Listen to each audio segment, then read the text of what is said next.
Three laughing monks. बहुत समय पहले की बात है। नॉर्थ चाइना में 3 मॉन्क रहा करते थे। उनका नाम किसी को नहीं पता क्योंकि उन्होंने कभी अपने बारे में किसी को कुछ नहीं बताया। चीन में आज भी उन्हें बस 3 हंसते हुए मॉन्क के नाम से जाना जाता है। वे तीनों मॉन्क हमेशा एक साथ रहते थे और गांव-गांव घुमा करते थे।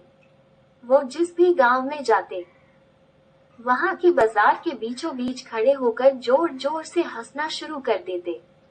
उनकी हंसी को देखकर लोगों का ध्यान उनकी तरफ खींचा चला आता और धीरे धीरे उनके चारों तरफ एक बड़ी भीड़ इकट्ठा हो जाती। वे इतनी एकाग्रता व संपूर्णता के साथ हंसते कि उनकी हंसी देखकर सारा गांव हंसने लग जाता। और जब वो पूरा गांव हंसी के समंदर में डूब जाता तो वे दूसरे गांव चले जाते।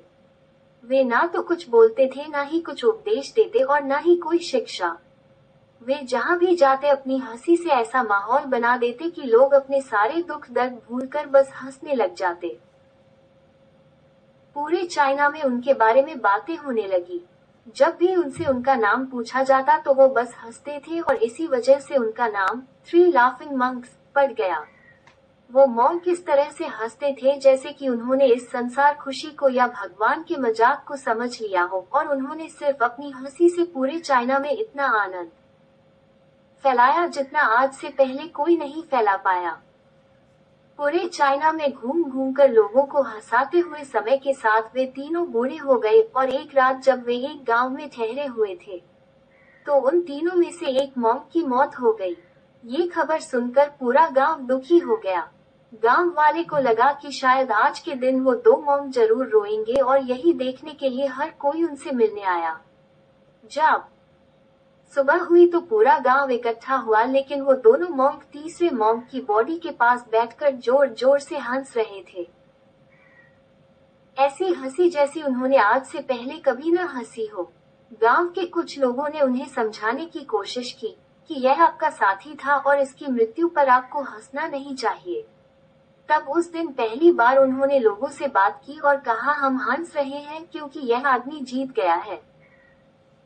हम तीनों में शर्त लगी थी कि जो भी पहले मरेगा बाकी के 2 उस पर जोर जोर से हंसेंगे और इस आदमी ने आज हमें हरा दिया। हम अपनी हार और इसकी जीत पर हंस रहे हैं।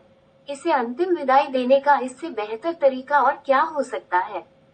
ऐसा कहकर उन्होंने उस तीसरे मॉन्क को चिता पर लेटा दिया। चीन में ये प्रथा थी कि जब किसी इंसान की मृत्यु हो जाती तो उसके पुराने कपड़े उतारकर उसे नए कपड़े पहना दिए जाते थे, लेकिन मरने से पहले उस मॉन्क ने अपने साथियों से अपने कपड़े न बदलने के लिए कहा था। उस मॉन्क ने कहा था कि मुझे स्नान मत करवाना, क्योंकि मैं कभी अशुद्ध हुआ ही नहीं। मेरे जीवन में इतनी हंसी आई कि कोई अशुद्धता कभी जमा ही नहीं हो पाई। जब उस तीसरे मॉन्क के शरीर में आग लगाई गई तो आसमान में जोर जोर से पटाखे फूटने लगे। उस मॉन्क ने अपने कपड़ों के अंदर ढेर से पटाखे छुपा कर रखे थे। ऐसा नजारा देखकर पूरा गांव जोर जोर से हंसने लगा और मरने के बाद भी वो मॉन्क लोगों को चेहरे पर एक मुस्कान देकर गया। ये मोटिवेशनल कहानी हमें सिखाती है कि जिंदगी में दुख तकलीफें तो हमेशा रहती हैं, लेकिन जो चीज हमेशा साथ रहती है वो है हमारी खुशियाँ। खुश रहने या फिर हंसने के लिए किसी वजह की तलाश नहीं करनी चाहिए। छोटी छोटी चीजों में खुद को और दूसरों को खुशी देने की मन में इच्छा होनी चाहिए।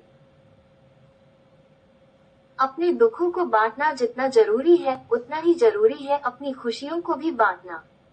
हमारी ये जिंदगी भी बस एक मजाक है। जो इस बात को समझ लेता है वो दुनिया के उन झमेलों में नहीं पड़ता है जो बेवजह हमारे दुखों का कारण बनती हैं। खुद को हमेशा खुश रखना का एक तरीका ये भी है कि अपनी जिंदगी में आने वाली खुशियों को दूसरे के साथ बांटा जाए। खुशी एक ऐसी चीज है जो बांटने से बढ़ती है और गम बांटने से काम होता है। इसलिए लोगों के साथ खुशियों के पल जिएं। लोगों से हंसकर बातें करना, छोटी छोटी चीजों में खुशियाँ, साथ बैठकर हंसना और मजाक करना, ये सब आदतें हमारी खुशियाँ बढ़ाती हैं। हंसना, मुस्कुराना ये सब हमारी जिंदगी का एक अहम हिस्सा है। लेकिन हम अपनी खुशियाँ अक्सर अपने दुखों के बोझ के नीचे दबा लेते हैं। और जैसे जैसे ये बोझ बढ़ता जाता है हम हंसना और मुस्कुराना ही भूल जाते हैं। अपने गमों को भुलाकर जिंदगी को जीना सीखें।